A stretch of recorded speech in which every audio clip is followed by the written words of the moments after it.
క్రీస్తునందు ప్రియమైన వారలారా, మన ప్రభువైన యేసుక్రీస్తు నామమున మీకు అందరికీ సాయంకాల శుభములు వందనములు తెలియజేస్తున్నాం. Passion lighthouse Manipal Sunday evening online Telugu సర్వీస్కు క్రీస్తు ప్రేమతో ఆహ్వానిస్తున్నాం. ప్రియులారా, నేటి మన ధ్యానాంశము గృహ నిర్వాహకుడు లేక గృహ నిర్వాహకత్వము అని చెప్పుకోవచ్చు. గృహ నిర్వాహకుడు అంటే స్టూవర్డ్ అని ఇంగ్లీష్లో రాయబడింది. స్టూవర్డ్షిప్ లేక స్టూవర్డ్ గురించి. నిజానికి ఈ యొక్క స్టూవర్డ్షిప్ అనేటువంటిది లేక స్టూవర్డ్ అనేటువంటి మాట మన దేశంలో వినము. వేరే దేశాలలో, పాశ్చాత్య దేశాల్లో ఎక్కువగా వాడుకలో ఉండింది. ఇప్పుడు కూడా కొన్ని దేశాల్లో ఉంది. అయితే మన దేశంలో ఇటువంటి పనులు, వీరు చేసే పనులన్నీ నిర్వహించడానికి ఉపయోగించేటువంటి పదము గుమస్తా అని చెప్తూ ఉంటారు, లేక మేనేజర్ అని చెప్తారు.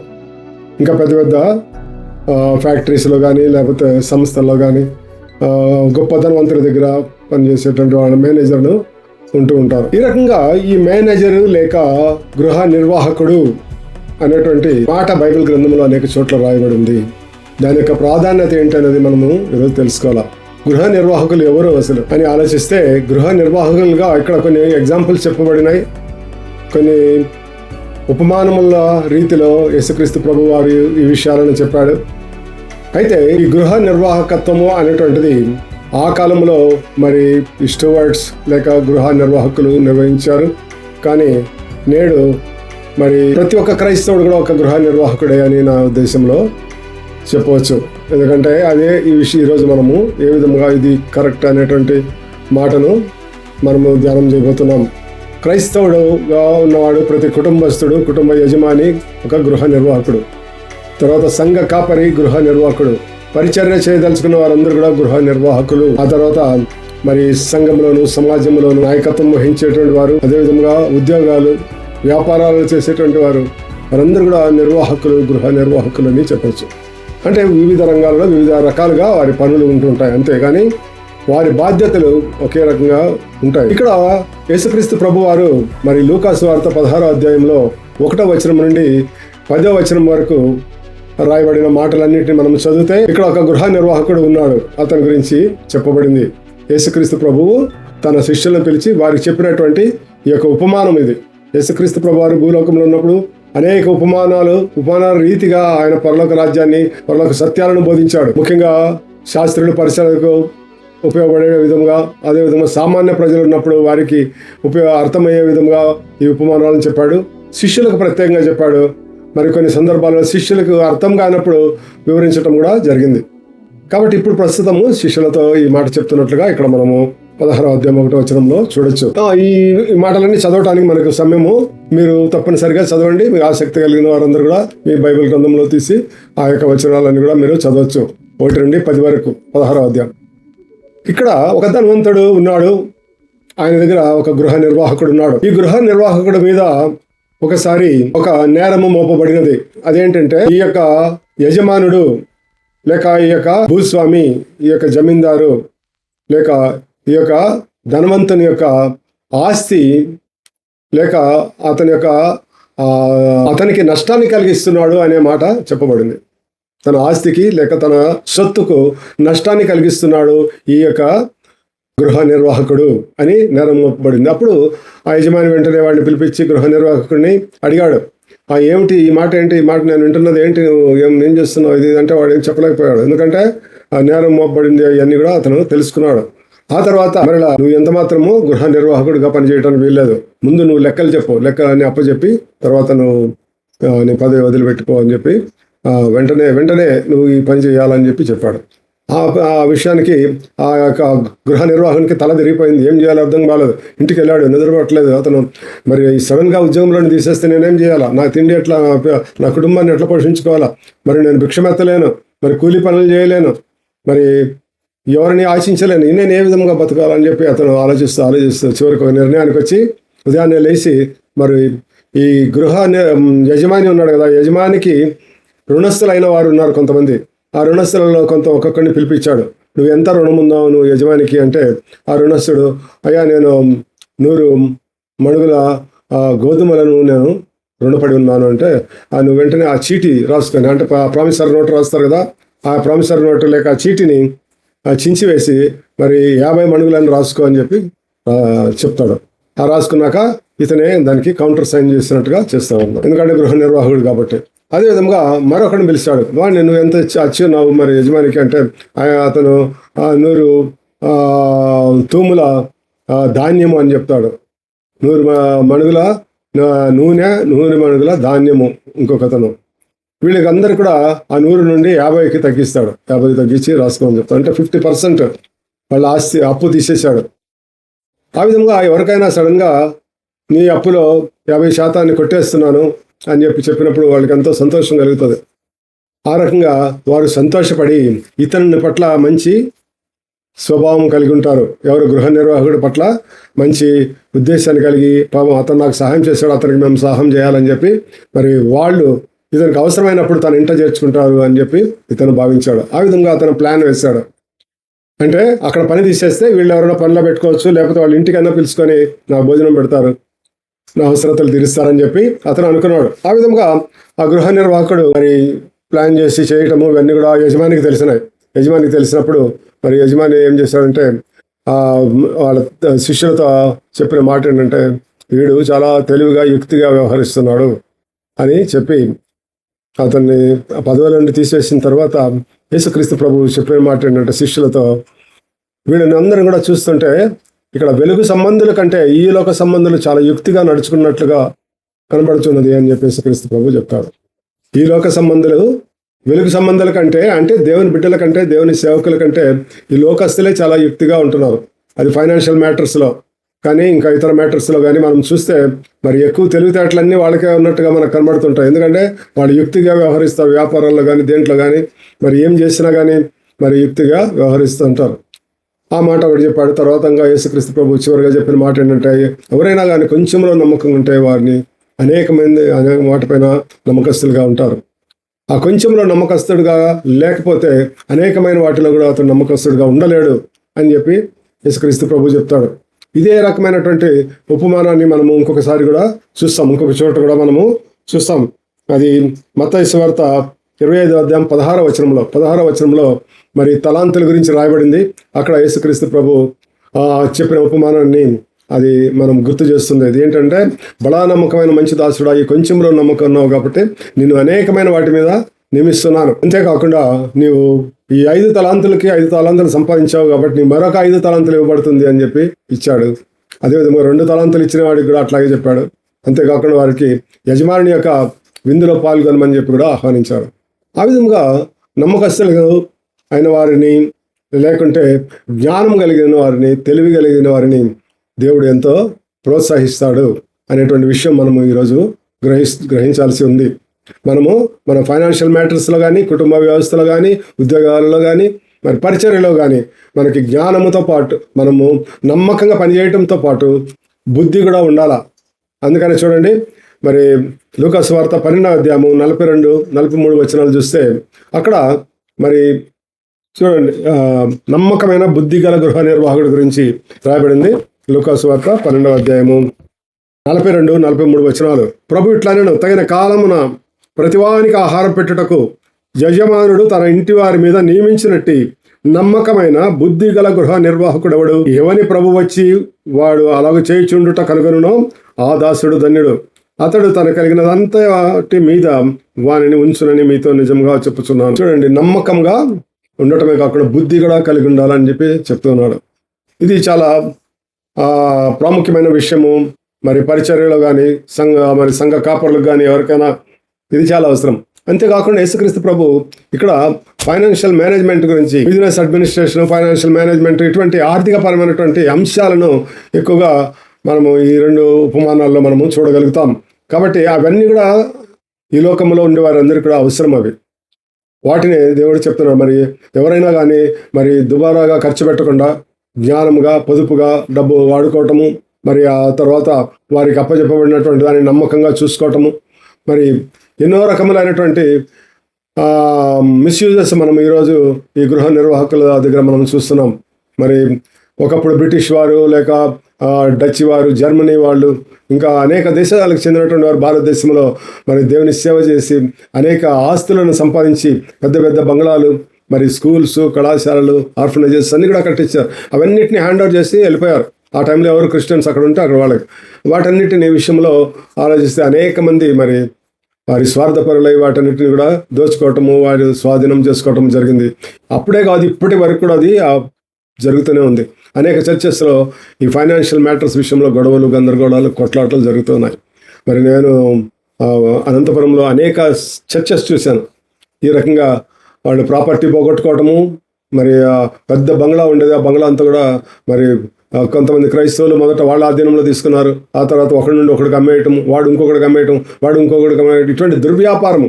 ఈ దుర్వ్యాపారాలు మరి అత్యాశ, ధనాశ, వీటి వలన ఏమవుతుందంటే దేవుని సేవకు లేక దేవుని యొక్క యజమాని యొక్క ఆస్తికి నష్టం కలిగించేటువంటి గృహ నిర్వాహకులుగా ఉంటూ ఉన్నారు.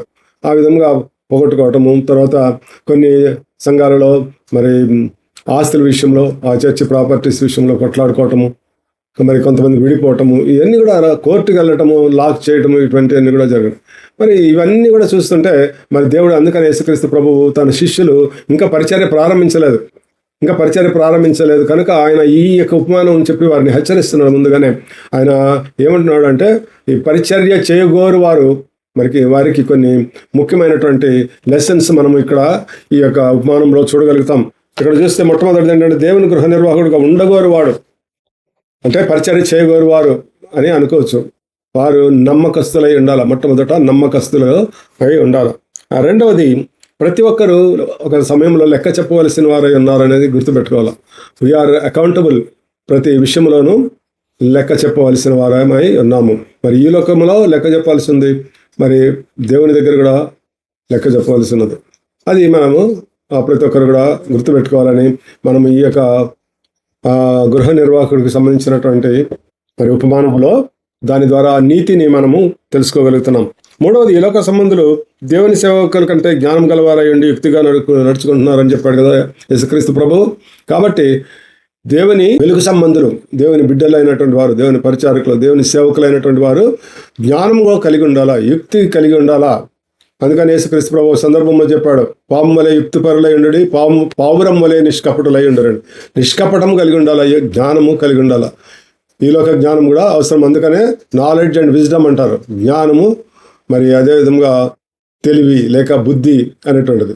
ఈ రెండు కూడా దేవుడు యేసుక్రీస్తు ప్రభువు చెప్పిన మరొక ఎగ్జాంపుల్ ఏంటంటే 7వ అధ్యాయంలో మత్తయి సువార్త, మరి ఈ నా మాటలిని ఆ ప్రకారం చేయవాడు బండ మీద ఇల్లు కట్టిన బుద్ధిమంతుని పోలి ఉంటాడని. మరి దేవుని మాట వినటము, దేవుని వాక్యానుసారంగా జీవించేటువంటి వారందరూ కూడా మరి ఈ విధంగా చెడిపోవటం కానీ చెదిరిపోవటం కానీ జరగదు.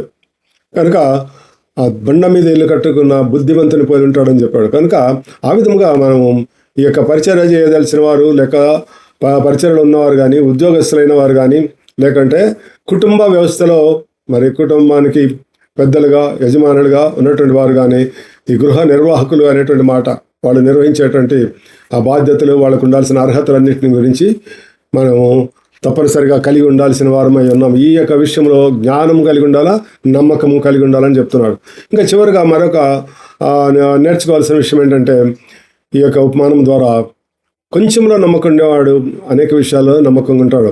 మరి పెద్ద విషయాలలో నమ్మకంగా లేనటువంటి వాడు చిన్న విషయాల్లో కూడా నమ్మకంగా ఉండడు. అంతేకాకుండా మనము తలాంతుల ఎగ్జాంపుల్ కూడా చెప్పుకున్నాం. దేవుడు అక్కడ చెప్పిన మాట ఏంటంటే, చిన్న దానిలో నువ్వు నమ్మకంగా ఉన్నావు, 2 తలాంతుల విషయంలో నువ్వు నమ్మకంగా ఉన్నావు, 5 తలాంతుల విషయంలో ఉన్నావు, కాబట్టి నేను అనేకమైన తలాంతులు నీకు ఇచ్చి వాటన్నిటిపైన నేను నియమిస్తానని చెప్తాడు. ఆ విధంగా మనమందరం కూడా వ్యాపారాల్లో కానీ, ఉద్యోగాల్లో కానీ, కుటుంబ వ్యవస్థలో కానీ, మరి పరిచర్య చేసే విధానంలో కానీ, మరి యొక్క ఆర్థికపరమైన అంశాల విషయంలోనూ మరి జ్ఞానమును వివేకమును కలిగి ఉండాలని దేవుడు చెప్తున్నాడు.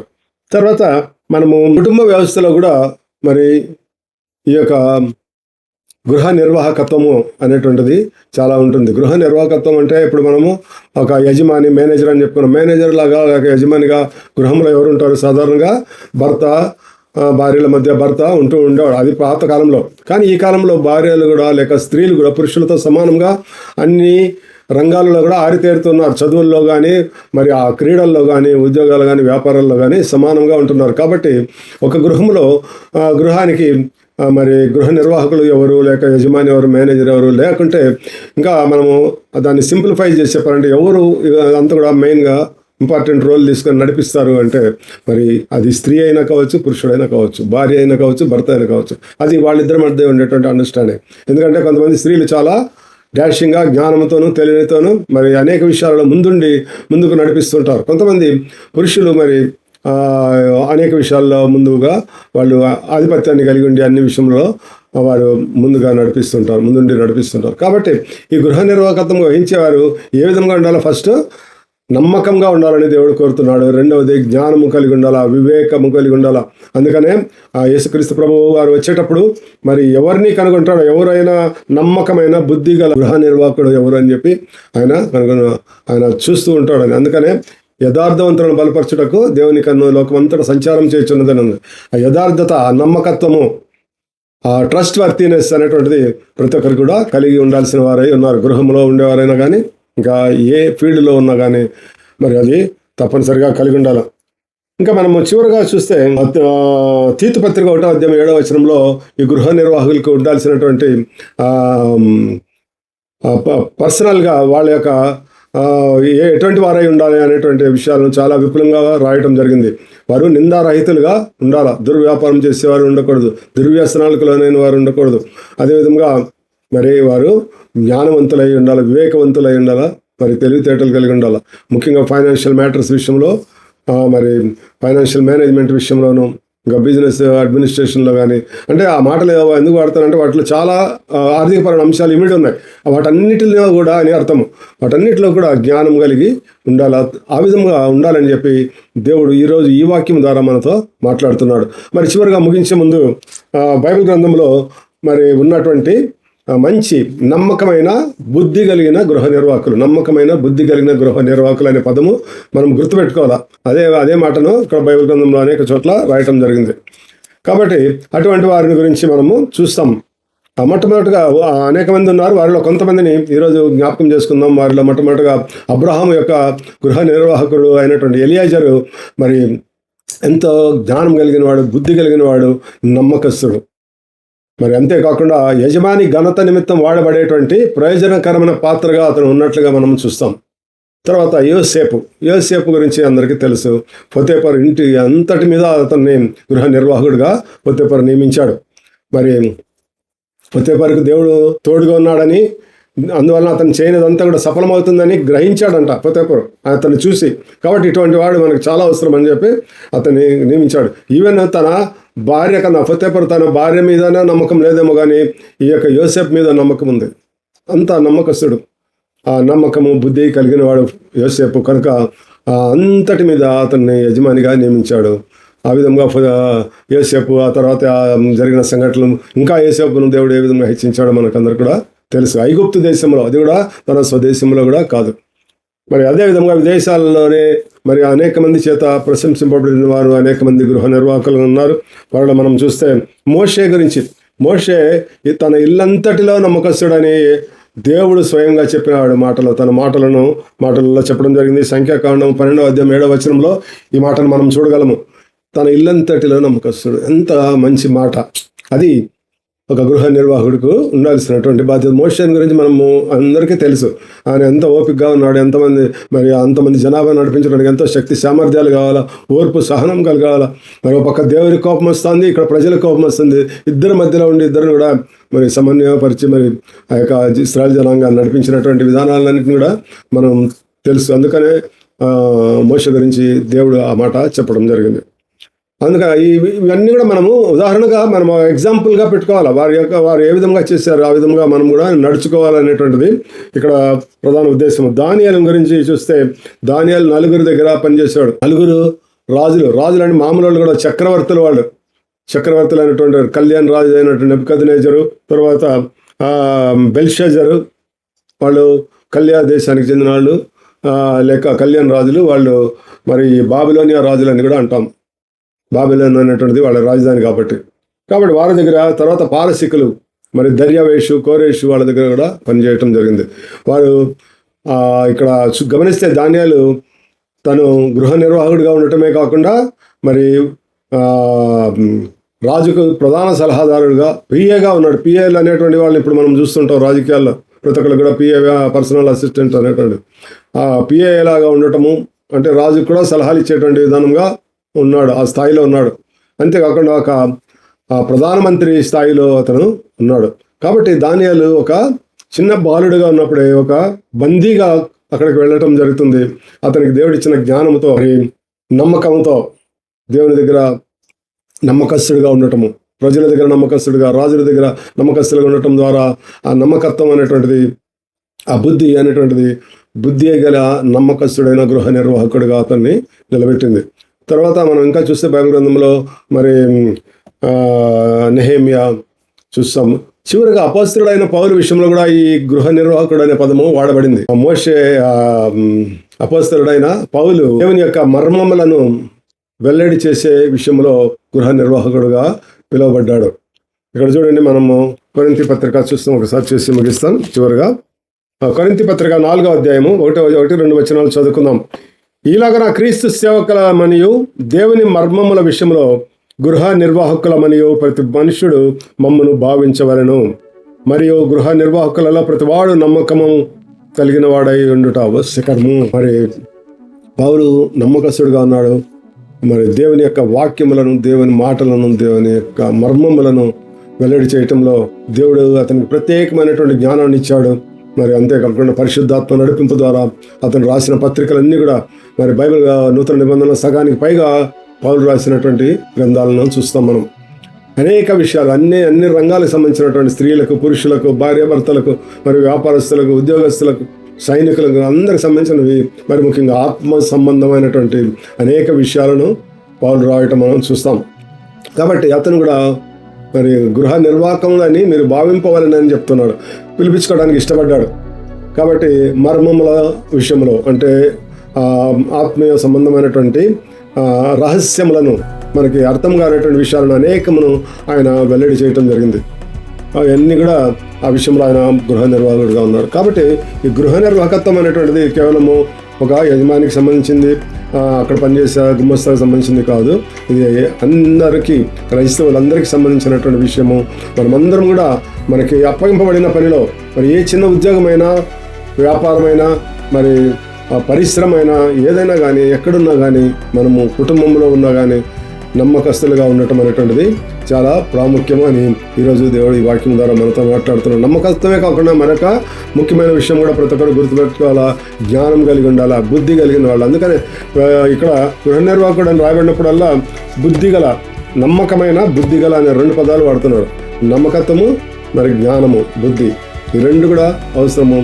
అటువంటి గొప్ప కృపా దేవుడు మనకందరికీ దయచేసి మనమందరం కూడా నమ్మకస్తులైన, బుద్ధి కలిగిన గృహ నిర్వాహకులుగా మనము దేవుని సేవ చేయడానికి కానీ, దేవుని పరిచయం చేయడానికి కానీ, మరి సంఘంలో కానీ, సమాజంలో కానీ, మనం పనిచేసే స్థలాల్లో కానీ, గృహంలో కానీ నమ్మకస్తులైన, బుద్ధి కలిగిన గృహ నిర్వాహకులుగా మనల్ని ఉండినట్లుగా దేవుడు మనల్ని దీవించి ఆశీర్వదించునుగాక. ఆమేన్. ప్రార్థన చేసుకుందాం. మహాపరిశుద్ధుడైన మా పరలోకపు తండ్రి, మీ వాక్యం ద్వారా మాతో మాట్లాడినందుకై మీ స్తోత్రం చెల్లిస్తున్నాం ప్రభా. మాకందరికీ కావలసినటువంటి జ్ఞానమును, బుద్ధిని, తెలివిని దయచేయమని అడుగుతున్నాం. మేమందరం కూడా నమ్మకస్తులుగా ఉండటానికి సహాయం చేయండి. మరి ఆర్థికపరమైన విషయాలలో నమ్మకత్వంతో పాటు ఈ బుద్ధి కూడా ఎంతో అవసరమై ఉన్నది. అది లేక అనేక సందర్భాలలో అనేక మంది క్రైస్తవ కుటుంబాలు ఆర్థికపరమైన ఇబ్బందులకు గురి, అప్పుల బాధలకు గురి అయి మరి కుటుంబాలు విచ్ఛిన్నమవటము, మరి ఆత్మహత్యలు చేసుకోవటము, మరి ప్రాంతాలు విడిచిపెట్టిపోవటము, ఇటువంటివి కూడా జరుగుతుండగా ప్రభావ కరుణించండి. ప్రతి ఒక్క వ్యక్తికి, ప్రతి ఒక్క మిమ్మల్ని నమ్ముకున్న ప్రతి క్రైస్తవునికి కావాల్సినటువంటి బుద్ధిని, జ్ఞానమును దయచేసి నమ్మకమైన గృహ నిర్వాహకులుగా ఉండటానికి సహాయం చేయమని అడుగుచు సమస్తమైన ఘనత, మహిమ మీకు చెల్లిస్తూ చేస్తున్నాం నడుచున్నాం తండ్రి. ఆమేన్. మన తండ్రి అయిన దేవుని ప్రేమయు, కుమారుడైన యేసుక్రీస్తు ప్రభు యొక్క కృపయు, పరిశుద్ధాత్మ దేవుని యొక్క అన్యోన్య సహవాసం మనందరికీ ఇప్పుడు నెలప్పుడు సదాకాలము తోడై ఉండును గాక. Amen. Praise lord. God bless you.